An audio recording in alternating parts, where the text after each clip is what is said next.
Cheating is a choice. Yan ang madalas nating naririnig. Madalas ding sabihin ng ibang tao na kapag niloko ka na, ay dapat mag-move on ka na. Pero paano nga ba ang tamang pag-move on? Paano nga ba aayusin ang puso at ang pagkataong winasak ng taong minamahal mo? Dear Mama Mia, magandang araw sa inyong lahat at sa lahat ng mga nakikinig araw-araw ng iyong YouTube channel. Ako po ay isa sa mga tagahanga ninyo, Mama Mia. Isa po ako sa araw-araw na nakikinig sa inyong programa. Tawagin niyo na lamang ako sa pangalang Angel, 30 years old at single. Mama Mia, single po ako ngayon by choice.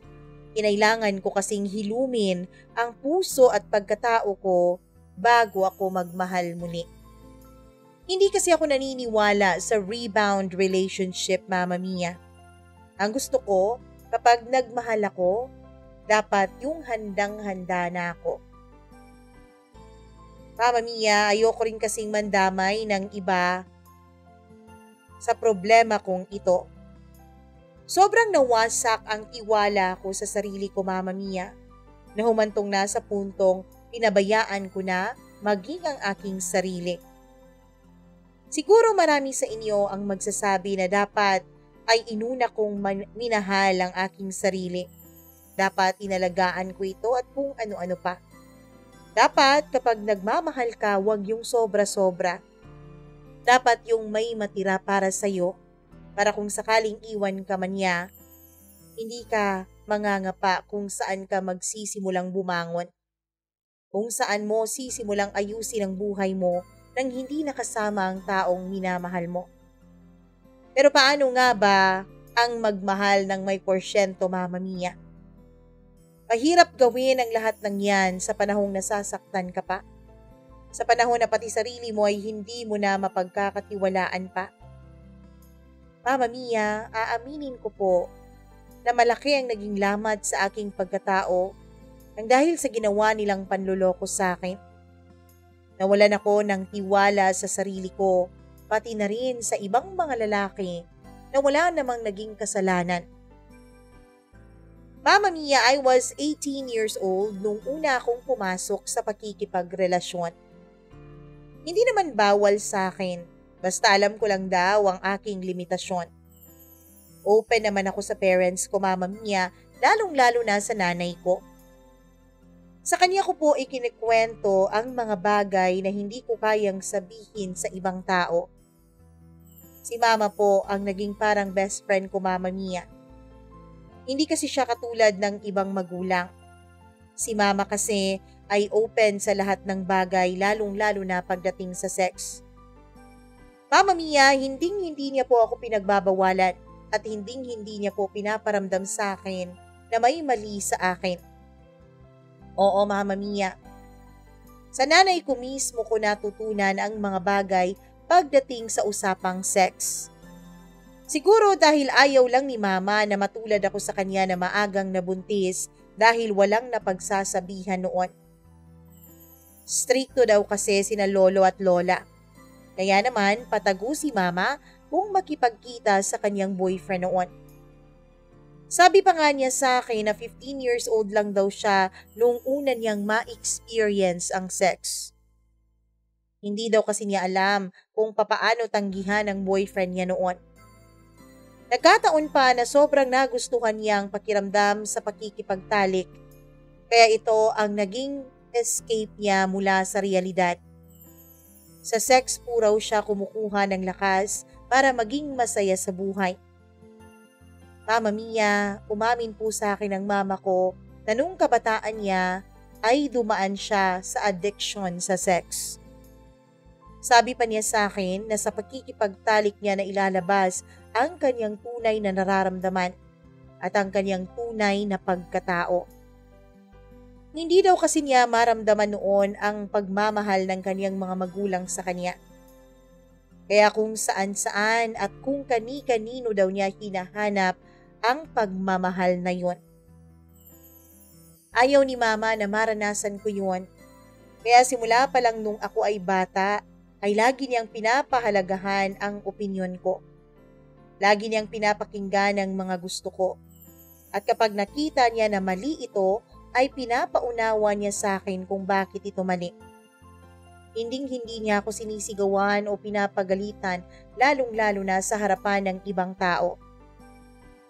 Mama Mia, sa totoo lang, ideal mother po talaga ang mama ko. Si Papa naman ay mabait, pero siguro dahil alam ko na hindi siya ang tunay kong ama, kaya hindi ko rin magawang mag-open up sa kanya. Oo, Mama Mia. Bunga po ako sa mga maling desisyon ng nanay ko noon. Ako ang nagpapaalala sa kanya sa lahat ng hindi magagandang pangyayari sa kanyang buhay.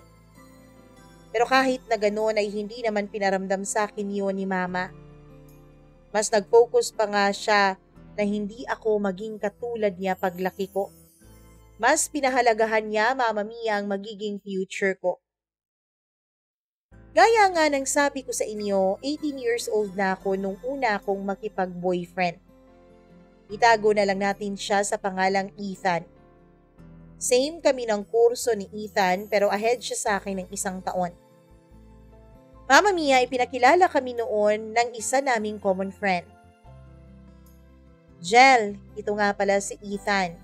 Ahead siya sa atin ng 1 year, kaya kung may tanong ka tungkol sa subjects mo, ay pwede mo siyang lapitan.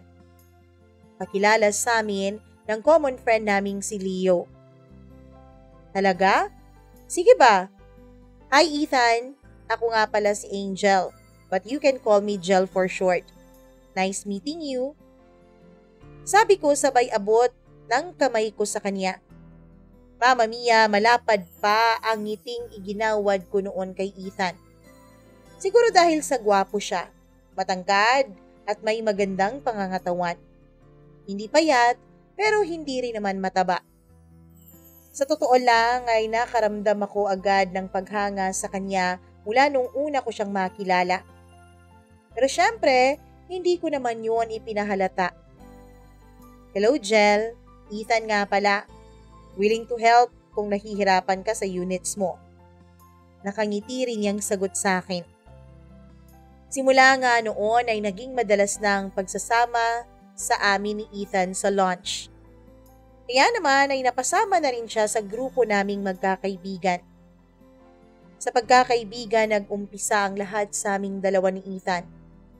Noong una pa nga ay nagdadalawang isip ako na payagan ko siyang manligaw dahil naisip ko noon paano kaya kapag hindi mag-work.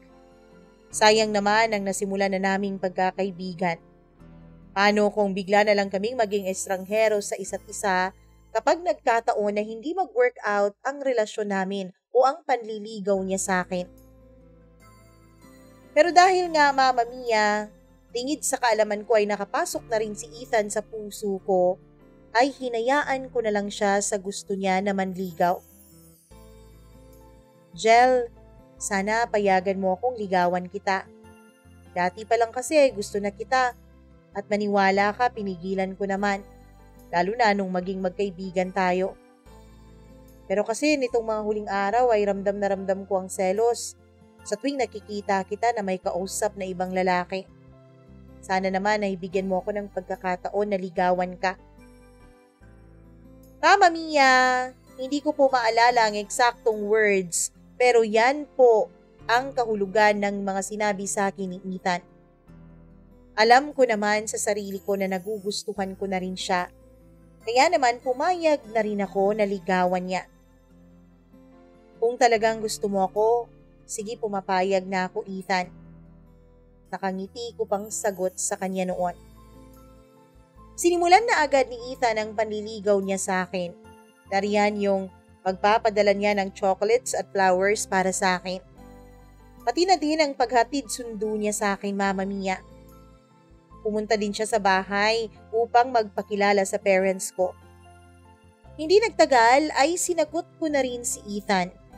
Nakita ko rin naman kasi na seryoso talaga siya at talagang mahal niya ako. At ganun din naman ako sa kanya, Mama Mia.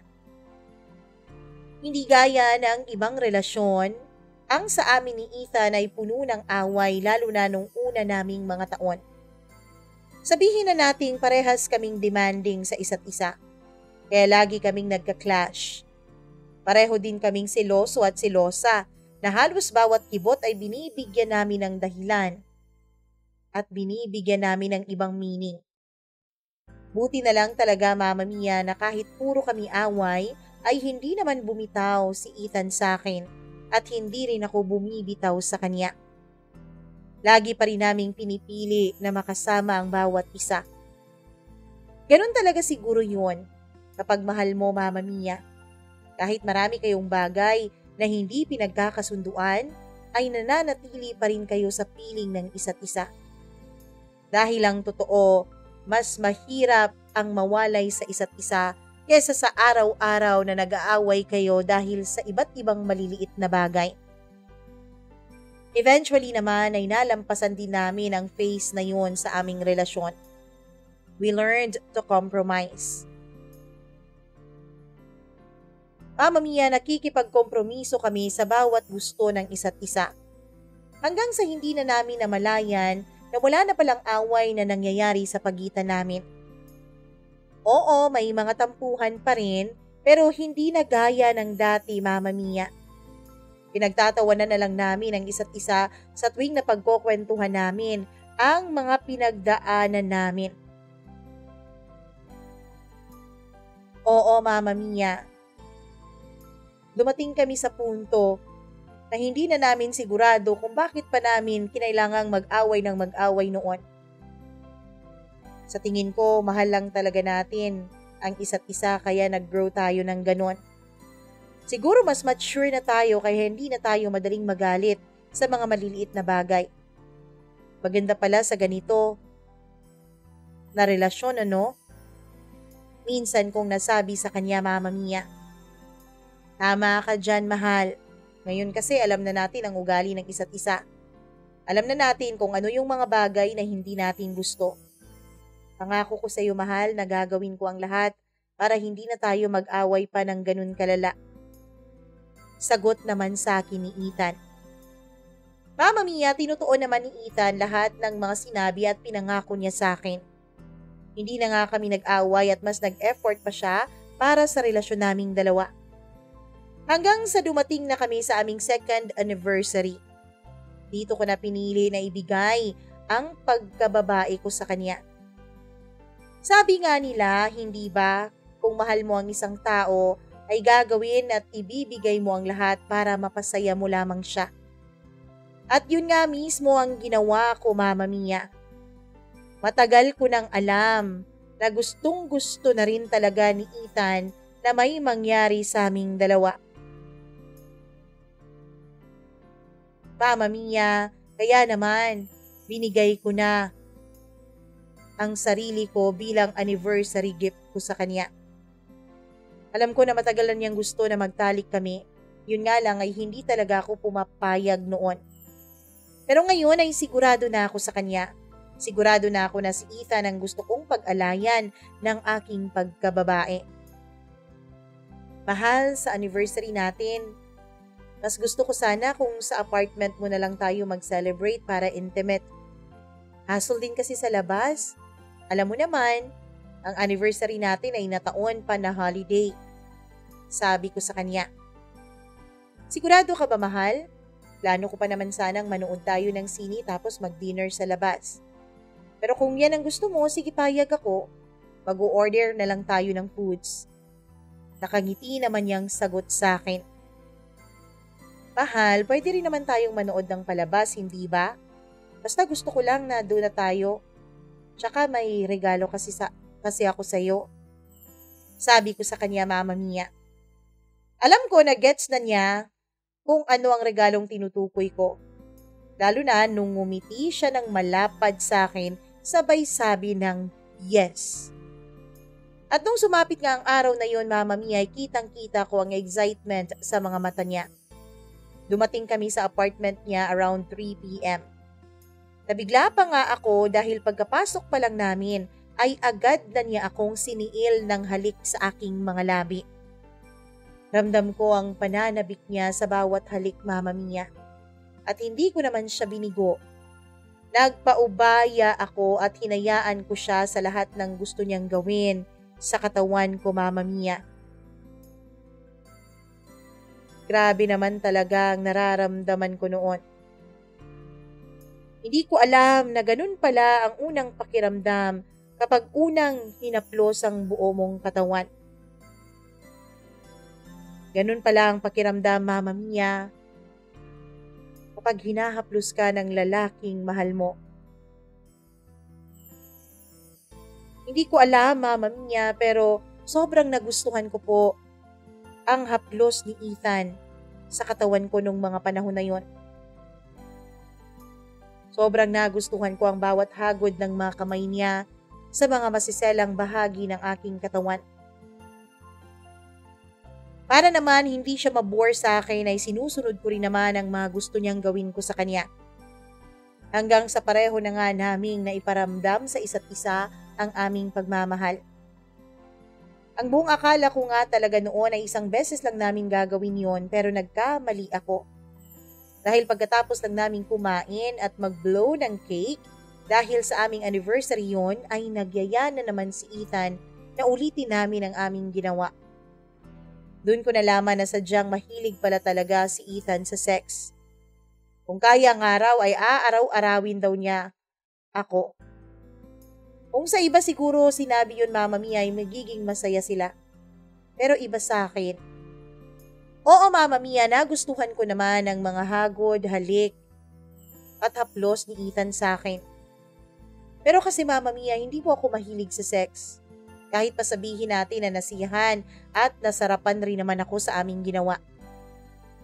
Pero dahil nga mahal ko siya ay pinilit ko na lang na huwag siyang tanggihan sa kama.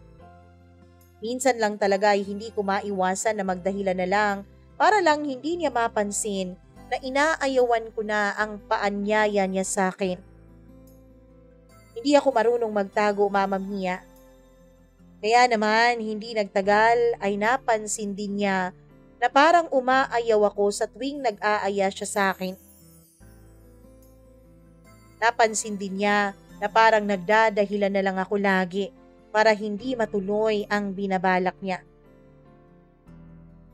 Mahal, aminin mo nga sa akin, ayaw mo na bang makipag-sex sa akin? Napapansin ko na kasi na ilang beses ka nang nagpapalusot. Bakit? Diretsahang tanong niya sa akin isang araw nung tinanggihan ko na naman siya, Mama Mia. Hindi ko alam kung papaano ko ba ipapaliwanag sa kanya sa paraan na maiintindihan niya, sa paraan na hindi siya magagalit. Ano kasi, mahal? Wala naman tayong problema. Ano lang kasi, hindi ko kasi masabayan ang gusto mo. Hindi kasi ako mahilig sa pakikipagtalik. Hindi ko lang masabi sa'yo dahil ayoko na ma-offend kita. I'm sorry. Mahina akong sagot sa kanya noon, Mama Mia. Hindi ko alam kung naintindihan niya ang gusto kong puntuhin, pero matapos ko kasing sabihin yun, ay hindi na siya muling kumibo pa. Hindi ko alam kung galit siya o nagtatampo. Pero bigla na lang talaga siyang nanahimik. Iniisip ko na lang na baka nag-iisip lang din siya. Iniisip ko na lang natanggap niya ang sinabi ko dahil bukod sa pananahimik ay wala namang nagbago sa aming dalawa. Sinusundo at hinahatid pa rin naman niya ako. Hanggang sa bigla na lang ay bumalik siya sa dati. Kinikibunan niya ako. Yun nga lang ay iniiwasan na niyang maging topic namin ang sex. Hindi na rin siya nagpapakita pa ng motibo sa akin at lalong-lalong hindi na siya diretsahang nagyayaya sa akin for sex, Mama Mia. Sa totoo lang ay hindi ko alam pero hindi ko rin maintindihan ang sarili ko. Hindi ko alam kung dapat ba akong matuwa o dapat ba akong kabahan sa inaakto ng boyfriend ko. Sabi kasi ng kaibigan ko, Mama Mia, ay normal lang daw talaga sa lalaki ang pagkamahilig sa sex. At sa oras daw na hindi na ito nagyayaya, ay isa lang ang ibig sabihin noon. May iba na raw itong niyayaya. Pinilit kong iwaksi sa isipan ko ang narinig kong yun mula sa aking kaibigan. Lalo pa at palagi namang pinaparamdam sa akin ni Ethan na mahal niya ako. Madalas pa rin naman kaming mag-date. May mga araw lang talaga na hindi kami nagkikita dahil meeting siya, Mama Mia. Busy siya masyado sa iba't ibang meeting niya. Pero kahit ganun ay constant naman ang komunikasyon naming dalawa. Kaya hindi ko pinansin ang mga maliliit na bagay na nagbago sa aming relasyon. Hanggang sa isang araw, Mama Mia, na-realize ko na lang bigla na hindi lang pala minsan yung mga meeting niya kundi madalas na. Hindi ko lang napansin dahil araw-araw pa rin naman kaming nagkakausap. Napuna ko din na madalas na niyang hawak ang cellphone niya at hindi na niya ito mabitaw-bitawan pa. Kung noon ay sa akin niya lagi iniiwan ang cellphone niya, ngayon ay lagi na itong nakasuksok sa kanyang bulsa. O di kaya naman ay nakataob kapag kami ay nasa lamesa at kumakain. Mama Mia, tuluyan na rin akong kinain ng aking pagdududa. Nagdesisyon ako isang araw na sundan siya at hulihin sa akto kung may ginagawa ba siyang kababalaghan. Nag-memorize na nga ako ng mga sasabihin ko, Mama Mia, kung sakasakali na mahuli ko siya na may kasamang iba. Pero ang lahat pala ng pag-iinsayo ko ay mababaon lang sa lupa dahil sa sobrang sakit na naramdaman ko nung nakita mismo ng mga mata ko na may kahalikang ibang boyfriend ko. Oo, Mama Mia, nakita ko siya sa loob ng kotse niya na may kasamang iba. Parang akong tanga nung time na yon. Hindi ko maigalaw ang buo kong katawan para umalis sa lugar na yon.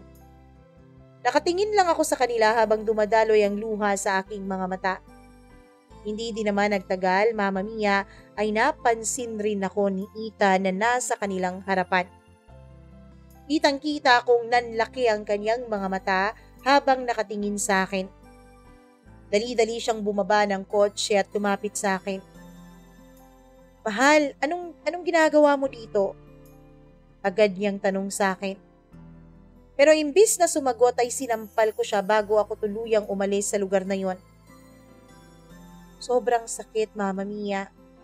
Sobrang sakit pala na makita mo sa akto ang panlulokong ginagawa sa'yo. Nakakababa ng self-confidence ang maloko ng isang tao. Lalo pa ng taong binigyan mo ng buong-buo mong pagtitiwala at pagmamahal. Pero nung mga oras na yon ay hindi pa ako handang makipaghiwalay sa kanya. Hindi pa ako handang ipaubaya siya sa iba. Kaya pinili ko na kausapin siya para ayusin ang aming relasyon, Mama Mia. Ethan, mahal, ayusin naman natin to. Isang sorry mo lang, tatanggapin ko lahat ng nagawa mo. Papatawarin kita. Just tell me you're sorry. Just tell me na nadala ka lang sa tukso. Paulit-ulit ko yung sinabi sa kanya pero nabigla ako, Mama Mia. Dahil imbis na mag-sorry siya sa akin, ay ako pa ang sinisisi niya sa pagkakamaling nagawa niya sa aming relasyon. Aaminin ko, Angel, na niloko kita. Pero hindi mo din naman ako masisisi. Dahil ang problema natin ay nag-umpisa sa'yo. Lalaki lang ako. May pangangailangan din ako. Mga pangangailangan na pinili mong wag ibigay sa akin. Dahil maramot ka. Selfish ka, Angel. Siguro nga okay na din na nahuli mo ko. At least ngayon, may dahilan na ako para tuluyan ka ng iwan. Ayoko na. Mag-break na tayo. Yan ang naging sagot niya sa akin, Mama Mia, nung nakiusap ako na ayusin namin ang aming relasyon. Ang sagot niyang yun ay dumurog hindi lang sa puso ko, kundi sa buong pagkatao ko. Hindi ko alam at hindi ko naisip kailanman na magagawa kong magmakaawa sa kanya. Pero hindi pa rin niya ako pinakinggan. Pinili niyang iwan ako para makasama ang bago niyang babae. Pero ang pusong nagmamahal, Mama Mia, ay hindi po basta-bastang sumusuko. Pinili ko pa rin na ipaglaban ang nararamdaman ko sa kanya. Umasa pa rin ako na baka naguguluhan lang siya. na baka nasasaktan lang siya dahil sa mga ginagawa kong pagtanggi sa kama. Isang araw, Mama Mia, ay pinuntahan ko siya sa office niya na may dalang pag-asa na sana kahit konti ay namimiss din niya ako. Pero nabigo ako, Mama Mia, dahil walang bahid ng pagka-miss sa akin ang nakita ko sa kanyang mga mata. Nakita ko siyang malapad na nakangiti habang hawak-hawak ang kamay ng babaeng nakita kong kasama niya sa loob ng kotse niya. Masaya sila, Mama Mia. Masaya sila habang ako naririto at pinipilit na inaayos ang relasyon namin ni Ethan. Hindi ko napigilan ang sarili ko at lumapit ako sa kanila. Ethan, can we talk, please? Kahit ngayon lang. Pakiusap ko sa kanya. Nakita ko na inalis ng babae ang kamay niya na nakahawak sa kanya pero nasaktan ako nung hinawakan ulit ito ni Ethan bago siya sumagot sa akin. Wala na tayong dapat pang pag-usapan, Angel. Please, mag-move on ka na lang. Yan ang sinabi niya sa akin bago umalis kasama ang babae niya. Mama Mia, I was totally broken. Nung na-realize ko na wala na talaga kaming pag-asa pang dalawa. Hindi ko alam kung papaano ko i-deal ang sakit, lalo pat ito pa lang ang unang heartbreak ko. Aaminin ko na ilang beses ko pa ding sinubukan na kausapin si Ethan at makipagbalikan sa kanya kahit alam ko na may relasyon na silang dalawa nung babae niya. Pero wala pa rin nangyari sa pakikiusap ko. Paulit-ulit niyang sinasabi sa akin na hindi na siya masaya sa akin, na hindi ko na daw na ibibigay ang mga gusto niya, na hindi ko na daw ginagawa ang tungkulin ko sa kanya bilang kanyang girlfriend. At dahil desperada na ako, Mama Mia, ay nagmakaawa pa ako sa kanya na balikan niya ako at gagawin ko ang lahat ng gusto niya. Kung sex ang gusto niya, fine. Gagawin namin yon kahit araw-araw pa. Pero lahat ng yun ay tinanggihan pa rin niya. Hindi na daw niya kayang hiwalayan yung babae. Hindi na pwede dahil 2 months pregnant na ito. Mama Mia, lalo pong gumuho ang mundo ko dahil sa balitang yun. Ibig sabihin, may nangyayari na sa kanila noon habang kami pang dalawa ni Ethan. Ibig sabihin, matagal-tagal na akong niloloko ng boyfriend ko. Mama Mia, aaminin ko po na malaking damage ang nagawa sa akin ng hiwalayan namin ni Ethan. Damage ng panluloko niya sa akin. Nawala ang kumpiyansa ko sa sarili ko. Pinestyon ko rin ang sarili ko kung may mga pagkukulang ba ako sa kanya bukod sa sex. Sinisisi ko rin ang sarili ko kung bakit nasira ang relasyon naming dalawa. Kahit pa nga sinasabi ng mga kaibigan ko, pati na ni Mama, na hindi ako yung may kasalanan, na choice naman ni Ethan na sirain ang relasyon naming dalawa, na choice naman niyang saktan ako at ipagpalit sa iba. Mama Mia, hindi po naging madali ang paghilom ng sugat sa puso ko. Marami pong nag-a-attempt na ligawan ako pero hindi ako pumapayag. Ayoko kasing pumasok ulit sa isang relasyon na may nararamdaman pa ako kay Ethan. Gusto ko ay totally makamove on na ako sa kanya bago ako magmahal ulit. Pero lahat ng mga sinasabi ko na mga dapat o hindi dapat kong gawin ay kinain ko lang din nung pumasok sa buhay ko si James. Unlike sa iba kong mga manliligaw, Mama Mia, si James lang po ang hindi sumuko. Siya lang ang nagpursige na ligawan ako kahit palagi ko siyang tinatanggihan noon. Panay padala niya ng bulaklak at pagkain sa akin. Nag-effort pa siya, Mama Mia, para maging ka-close din niya yung mga kaibigan ko. Yes, Mama Mia. Hindi lang po ako ang niligawan ni James, kundi pati na rin ang mga kaibigan ko. Hanggang sa tuluyan na rin siyang napasama sa circle of friends namin. Napagod na rin ako sa kakasaway sa kanya kaya hinayaan ko na lang siya sa mga gusto niyang gawin.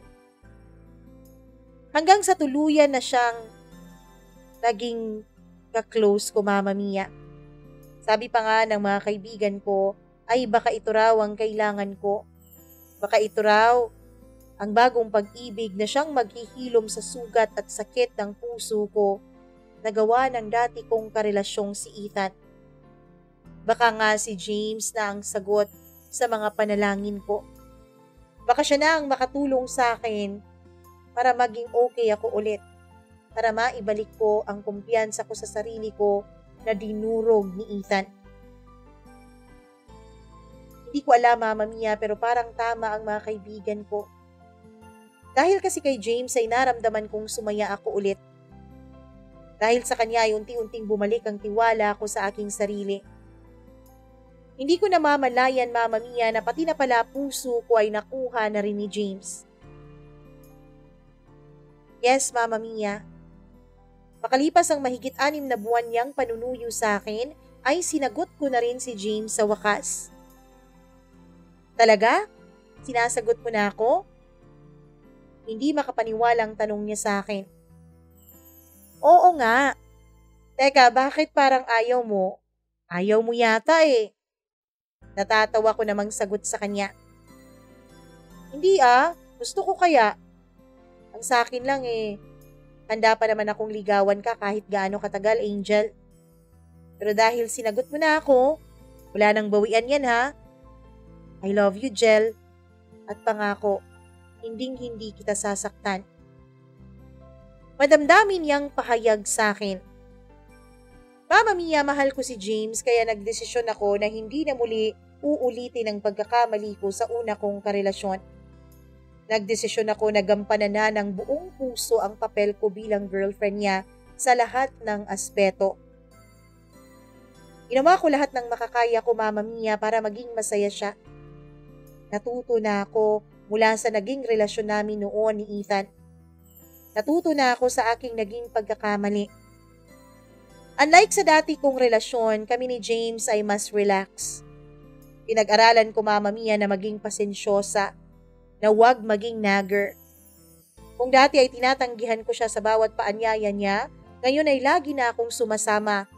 Kahit busy pa ako sa ginagawa ko, ay ginagawan ko pa rin ang paraan para matupad ko ang hiling niya.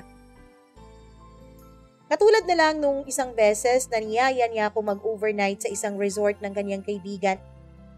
Opening daw kasi yon at gusto niyang suportahan ito. At kahit pa alam ko naman na may importanteng training ako sa trabaho, ay pinili ko pa ring samahan siya.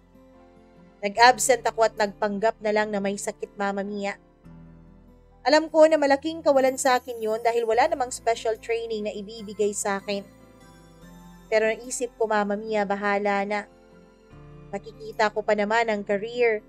Pero kapag nagtampo sa akin ang boyfriend ko, alam kong mahirap ko nang punan yun.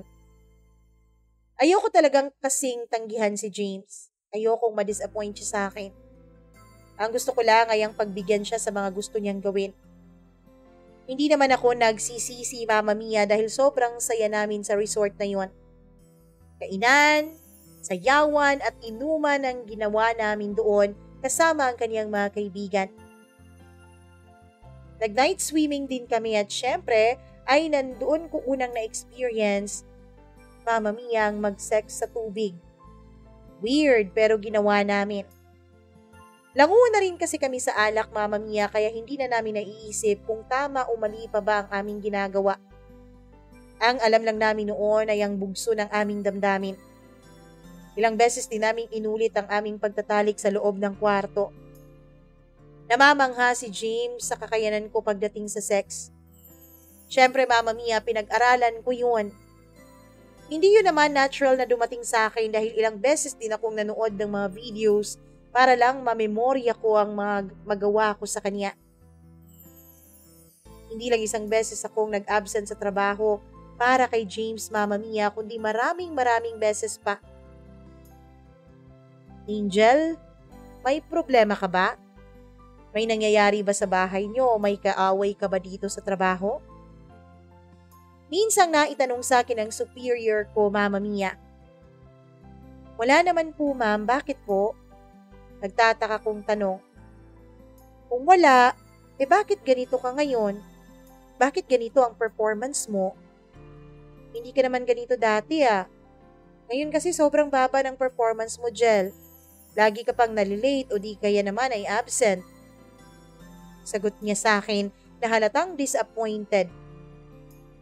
I'm so sorry po, ma'am. May personal lang po talaga akong mga nilakad na bagay. Hayaan niyo po, hindi ko na uulitin. Pangako ko sa kanya. I'm sorry din, pero nag-issue na ng suspension ng HR sa'yo. Hindi ko rin kasi magawang ipagtanggol ka dahil hindi ko naman talaga alam ang nangyayari sa'yo. Wala ka din namang napapakitang medical certificate para sana supporting docs mo ng mga absences mo. Paliwanag niya sa akin. Mama Mia, may idea naman ako na posible talaga akong masuspend dahil sa successive na ang absences ko. Pero iba pala kapag natanggap mo na mismo yung memo. Nakaramdam ako ng hiya at pagsisisi kung bakit ko yun ginawa. Kung bakit ko pinabayaan ang trabaho ko. Mama Mia, nung simula ng suspension ko ay hindi ko yun sinabi kay James. Alam ko na kasi ang kasunod noon.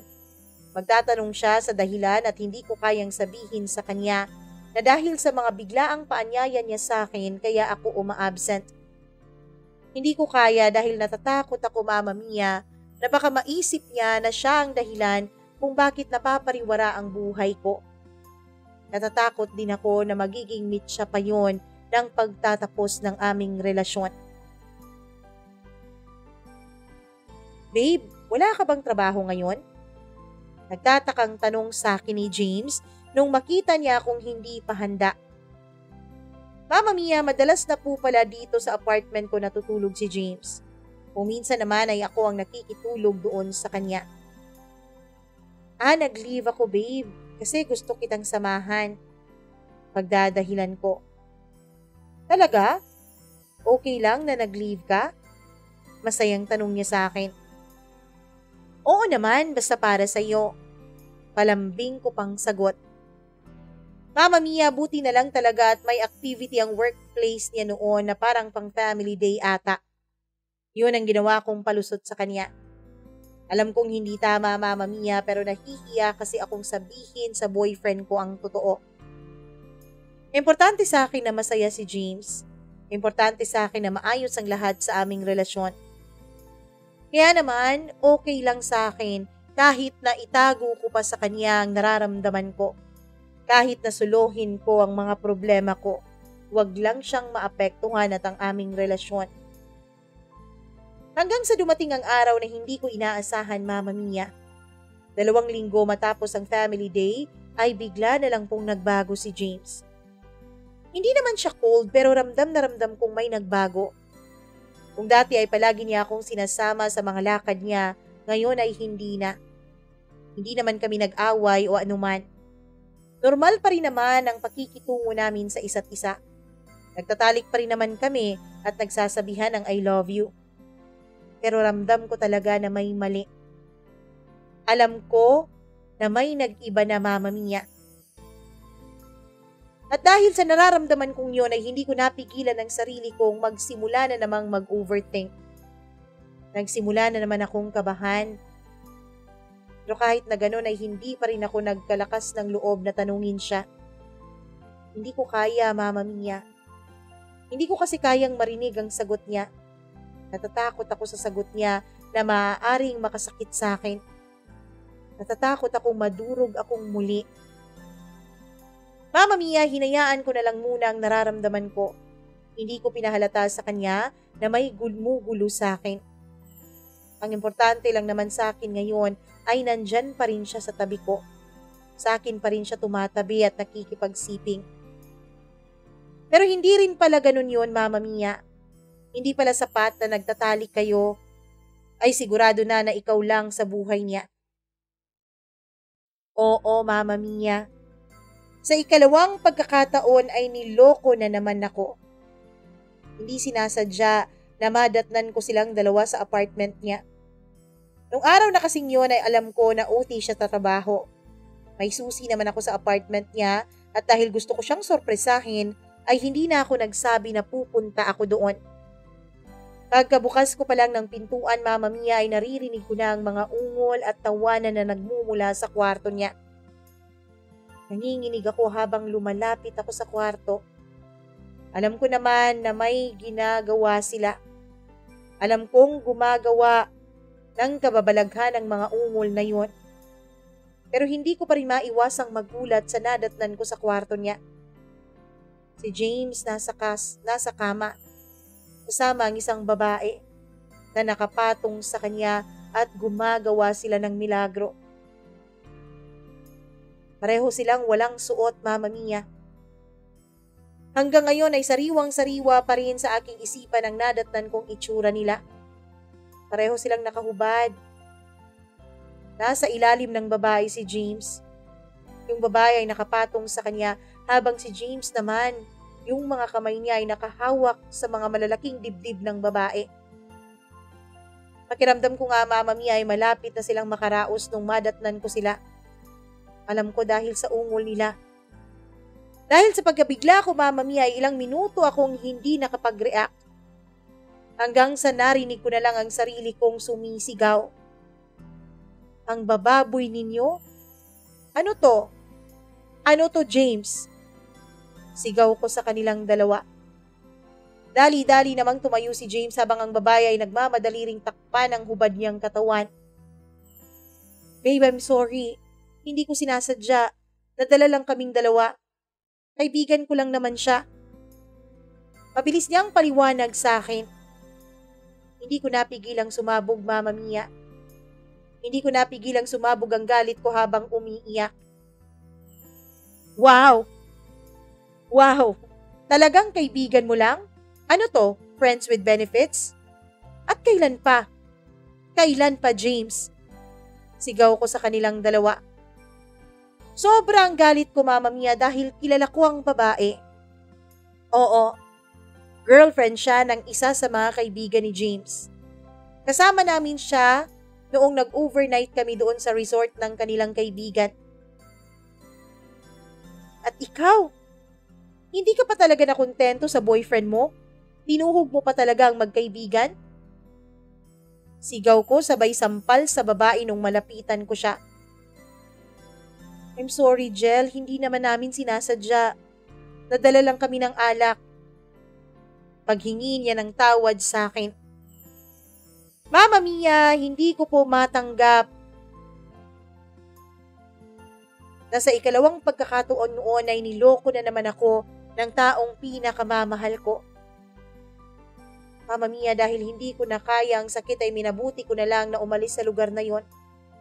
Umuwi ako sa apartment ko at syempre hindi nagtagal ay dumating din si James. Babe, I'm sorry sa nagawa ko. Totoo yun.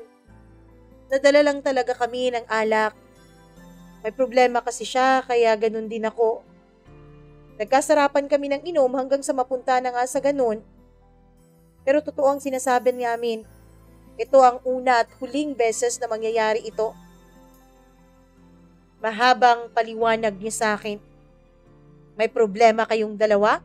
Bakit kayo ang nag-uusap?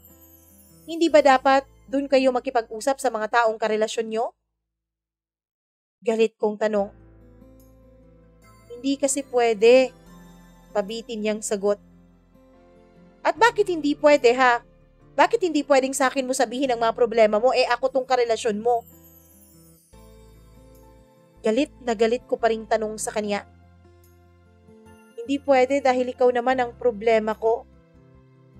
Hindi na kita makilala. Ang dami mo nang hindi sinasabi sa akin. Hindi na ikaw yung angel na minahal ko. Hindi ko na alam kung paano kita kakausapin, gayong marami ka palang itinatago sa akin. Siwalat niya, Mama Mia. Anong pinagsasasabi mong tinatago? Mama Mia, sa totoo lang, wala akong idea sa mga sinasabi niya noon. Jel, pinuntahan kita sa trabaho mo 1 week ago. Ang sabi mo nandun ka, pero nung tinanong ko sila, sabi nila suspended ka pala. At malaman-laman ko na ang mga dahilan ng suspension mo ay yung mga lakad nating dalawa. Bakit mo yun nagawa sa akin? Partner mo ako, diba? Mahal mo ako, diba? Pero bakit ka nagsinungaling sa akin? Bakit hindi mo sinabi sa akin ang totoo? Sunod-sunod niyang tanong. Mama Mia, wala akong masagot sa mga tanong niya. Dahil kahit ako mismo ay hindi ko alam kung bakit ko yun nagawa. Hindi ko alam kung bakit hindi ko kayang magsabi sa kanya. Wow. Wow, James, ang galing. Ngayon ako pa ang ginawa mong dahilan sa panluloko mo. Wow talaga. Pare-pareho kayong mga lalaki. Kapag may bumuka ka sa harap ninyo ay susunggaban nyo at pagkatapos ay partner nyo pa ang sisisihin nyo sa nagawa nyong pagkakamali. Galit kong balik sa kanya. Mama Mia, hindi ko alam na may ganitong galit pala na nakatago dito sa puso ko. Hindi ko napansin na natutulog lang pala ang galit na ito at ngayon na may nangyari na nga ay tsaka pa ito lumabas. Alam ko Mama Mia, this time ay may kasalanan talaga ako. Pero hindi din naman sapat na dahilan yun para mangaliwa siya. I'm sorry babe. Pangako hindi na ito mauulit pa. Please give me second chance. Please. Paulit-ulit niyang pakiusap sa akin. Mama Mia, ang way namin na yun ang nagpabukas sa mga mata ko. Nakita ko na malaki pala talaga ang naidulot ng panluloko sa akin. Yung akala ko na ayos na ako ay mali pala. Pinili ko lang pala yung paniwalaan para maging masaya muli. Pero ang katotohanan ay nananatili pala akong basag sa loob. Mama Mia, kahit mahal na mahal ko pa si James ay pinili ko pa rin makipaghiwalay sa kanya. Alam ko kasi na masyadong malaki na ang lamat ng relasyon naming dalawa. At kahit ano pang gawin namin ay hindi na yun maaayos pa. Alam ko rin, Mama Mia, na hindi pwedeng ikulong ko na lang ang sarili ko sa isang relasyon na wala naman ang tiwala. Oo, Mama Mia. Dahil kahit ilang ulit pa niyang ipaliwanag sa akin na unang beses yun na nagloko siya, ay hindi naman po naniniwala ang puso ko. Dahil sa ginawa niya, ay tuluyan na akong nawala ng tiwala sa kanya. Pero kahit pa ganun ay malaki pa rin ang pasasalamat ko kay James. Siya kasi ang nagpamulat sa akin sa problema ko na pinili kong takasan. At dahil alam ko sa sarili ko na hindi madaling hilumin ito ay nakipaghiwalay na lang ako sa kanya. Mabuti naman kasing tao si James, Mama Mia. Oo, nagkamali nga siya pero hindi yun sapat na dahilan para sabihin kong masama siyang boyfriend. Ako naman talaga siguro ang ugat ng problema naming dalawa. Pinipilit kong gawing perfect ang relasyon namin. Dahil hindi ko kasi nahiwalay ang nangyari sa akin noon kasama si Ethan at sa relasyon naming dalawa ni James. Pinipili ko noon na maging perpekto sa mga mata ni James, Mama Mia, dahil ayokong mangyari sa amin ang nangyari noon sa karelasyon kong si Ethan. At dahil sa pagpupumilit kong maging perfect, Mama Mia, ay marami akong itinago sa boyfriend ko. Doon ko rin na-realize na hindi pala talaga ako tuluyang nakapag-move on sa sakit na dinulot ng panluloko sa akin ni Ethan. Hindi ko pala tanggap na pinili ni Ethan noon ang manloko sa akin. Natanim ko pala sa puso't isip ko na ako ang may pagkukulang noon. Kaya sa relasyon namin ni James ay ginawa ko ang mga bagay kahit na hindi ko gusto. Kahit na hindi ako komportable. Naging mapagpanggap akong tao. Hindi ako naging totoo kay James. Masakit na kailangan pa naming masaktan dalawa para lang ma-realize ko ang mga pagkakamali kong yon. Mama Mia, sa ngayon po ay 2 taon na akong walang karelasyon. Masasabi ko na nakapag-move on na ako sa lahat ng nangyari sa buhay ko. Wala na akong balita kay Ethan o kay James. Lumipat na rin kasi ako ng ibang lugar pati na rin ang trabaho para makaiwas na rin kay James. Kailangan ko yung gawin hindi lang para sa sarili ko kundi para na rin sa kanya. Mama Mia, wala po akong ibang hinahangad kundi ang makahanap si James ng taong totoong magmamahal sa kanya ng buong puso. Yung taong hindi maglilihim sa kanya. Yung taong lagi siyang pipiliin. Yung taong magpapakatotoo. Yung taong hindi kailangang magpanggap para lang mahalin niya. At sa mga taong nagloloko ngayon, sana itigilan nyo na yan. Hindi lang kasi puso ng taong nagmamahal sa iyo ang winawasak mo, kundi pati pagkatao niya. Hindi nyo kasi alam ang epekto ng panloloko nyo. Hindi nyo alam kung gaano kahirap ibalik ang kumpiyansa sa sarili ng mga taong minsan na inuputan sa ulo. Maraming salamat po, Mama Mia, sa pagbabasa mo nitong kwento ng buhay ko. Nawa ay marami pang makapagpadala ng kwento sa inyo. Nang sa ganoon ay marami pang ma-inspire at mabigyan ng kahulugan ng kanilang buhay. Lubos na gumagalang, Angel.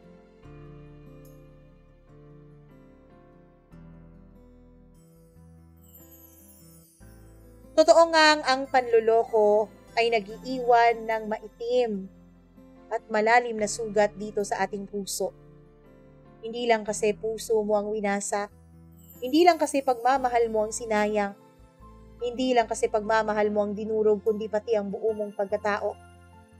Kapag kasi niloloko mo ang isang tao at nalaman niya yun, ino-question niya kasi ang self-worth niya. Ino-question niya kasi kung ganun ba talaga siya kawalang kwenta at nagawa mo pang humanap ng iba habang kayo pa. Sa mga taong wala na pong pagmamahal o sa mga taong may iba nang minamahal bukod sa kanilang mga karelasyon, sana naman bago po kayo makipagrelasyon o pumflirt sa iba, sana magkaroon kayo ng decency na magpaalam ng maayos, na makipag-usap ng maayos. Huwag yung lolokohin niyo pa. Huwag yung pahuhuli pa kayo. Dahil sa totoo lang, yung minsang panloloko kailanman ay hindi talaga makakalimutan. Kahit sa panaginip, dala-dala mo ito.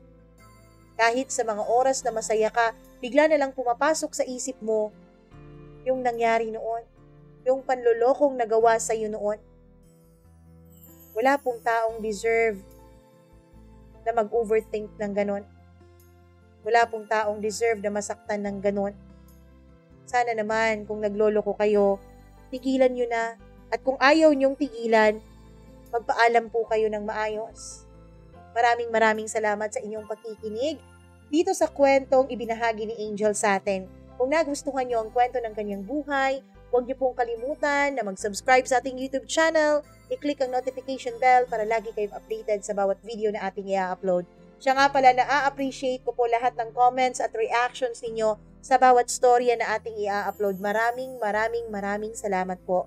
Kung may sarili kayong kwento na gustong i-share, mag-email lamang po kayo, mamamiacdo0317@gmail.com.